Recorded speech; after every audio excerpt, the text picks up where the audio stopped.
just hit on like 10 different things I wanted to like. But let's go.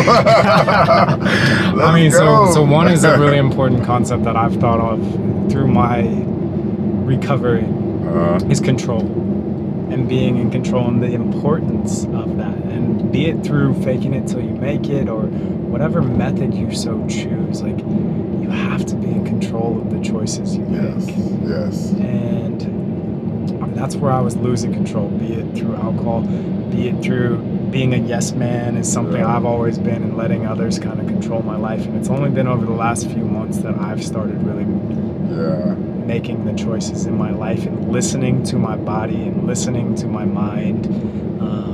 That's good. And there's another thing in there, and this is something I really want to dig into a little. There's been weird things, and I want to know if this has happened with you, but like that happen that either seem as signs or like someone's watching over me, that keep me going down this path now. And they've been really important, they've been really beneficial. They point out that I'm doing the right thing. And on the flip side, when I don't do the right thing, I get like slapped in the face with like I went to China and I hadn't been drinking. I went and drank a bunch. I got sick, missed the wedding. Like, there's been have there ever been signs like that for you? Yes. It happens to me daily, and I think everyone needs to have a healthy fear of it. And some will say it's someone looking and watching over you, protecting you, helping you. Some call it karma, good and bad energy. I like to call it a reflection. And I think that everything we do, there's a reflection for it. And when we make a bad choice or bad decision, we have a long time to really decide whether we want to do it or not. It's not like that. Yeah. We're like talking ourselves into doing it. Yeah. So through that whole process, you know the consequences. You're hoping that you get lucky and you don't have to suffer the consequences. And you watch other people dodge them, what you think they dodge, but it comes back in a different way for them. So no one really dodges those consequences of their actions. And when you start to believe that everything you do, someone's watching and there'll be a reflection for it, you'll have to answer for it, or there'll be a consequence, you will live a better life.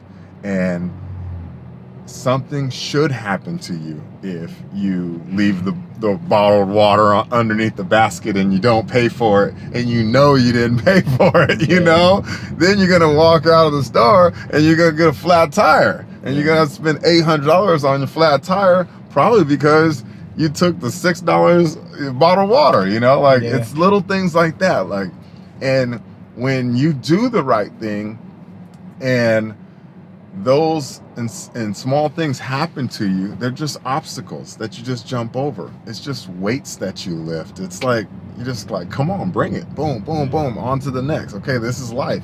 Like, it's not going to be perfect, but okay, that's supposed to happen. This is supposed to happen. So yeah, I do believe that that there is reflection, and I believe that there's someone watching over me, us. And I think my life, the 7 years, is proof of that. And I feel like during my alcoholism, somebody was watching and protecting me, keeping me at bay. Yeah.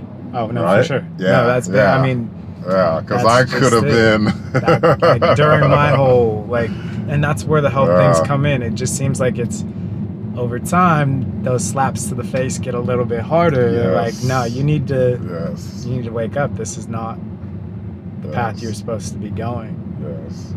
And I wonder if that's just from how we were brought up, and beliefs that maybe stem from our upbringing, or what, but it's definitely had an impact, and I definitely see it, and it's guided me down this path, and that's part of the reason I'm here. So I am appreciative of those. And one thing I can say is it does not hurt to believe. And if you have that healthy fear of that, it's not going to do you any harm. It's only going to make you better. Meaning the fear that if I do something bad or I do something that I shouldn't be doing, then I have to pay for it. It will force you to live a better life. And you'll see a lot of people who don't have that fear, they live wild and reckless. And then they're the ones like, why me? Yeah. Why me? Why? You know why. Yeah. You should know why. Although I'll say, being on the other side who gets the slaps, I'm always like, why doesn't he? Yeah. Why doesn't she? I have a few of those people. Yeah, I know a few of those people. I'm like, wow, they're getting away with that. Yeah. It's hard. It's hard to watch. Who accidentally carries drugs on a plane or Yeah. something, and just like, oh, look what I found. Yeah, my bad. Yeah. Like, what? But and that's more fuel for your temptation, you know? It's more fuel. It's like, all right, now you go try it. And so I believe if I do something, I'm gonna get caught. Yeah. You do it, you're not gonna get caught. Yeah. Right? So I just choose to believe that for whatever. Yeah. Someone else maybe. For whatever reason. I always get caught. We had some like 401k papers, and everyone's like, just forge the boss's signature. I'm like, no, I'm not doing that. I'm gonna get caught on that. Like, I can't do that. And everyone's like, no, just forge. I can't do that. And sure enough, boss comes walking in, like right after we're talking about, like, see, you guys telling me to do it, and look what happened. But early in the past would have forced Yeah, I would have done it. No, I would have did it for everybody. But yeah, and I get caught for everything, so I'm gonna believe that's not good for me. It just helps me live a better life.